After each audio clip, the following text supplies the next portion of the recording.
I used to get emotions out of food that really belong in my relationship. I used to feel a tenderness when I would eat ice cream. Food is not meant to give you positive feelings. It's not meant to give you a hug.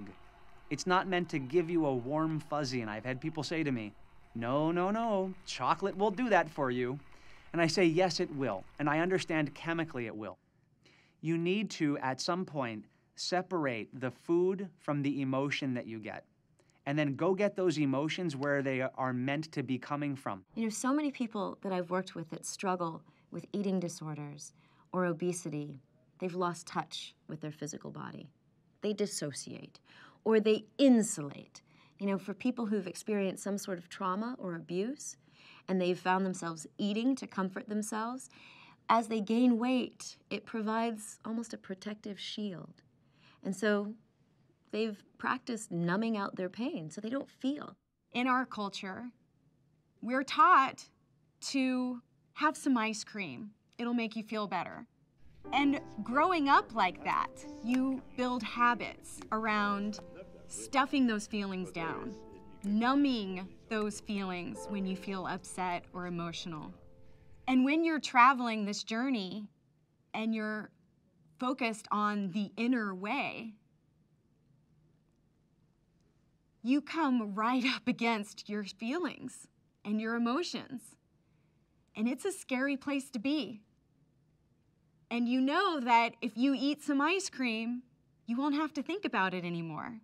But if you choose the alternative, to go the inner way and to explore, what is this feeling doing? What does this feeling mean? Then you have an opportunity to express it, to release it.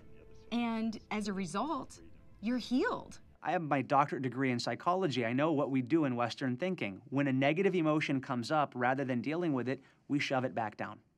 So the negative emotion comes up, you shove it back down. And I ran that pattern. I would go, I want to be healthy.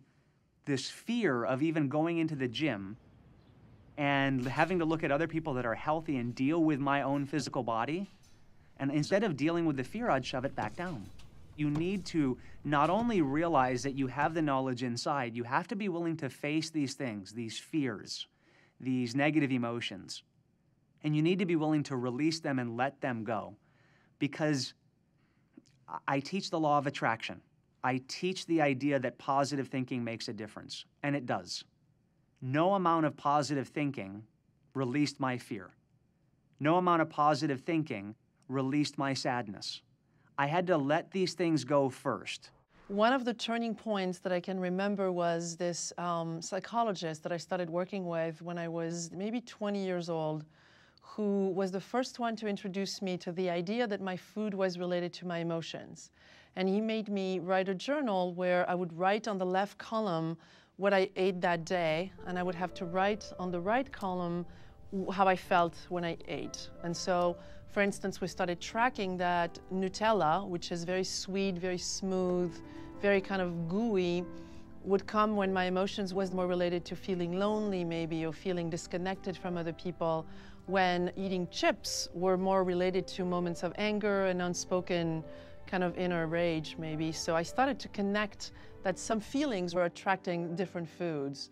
And that became a very interesting awareness for me to start tracking, I'm eating chips, I wonder what's going on, and start using that as a conversation with myself. Am I angry right now? Is there someone I need to talk to right now?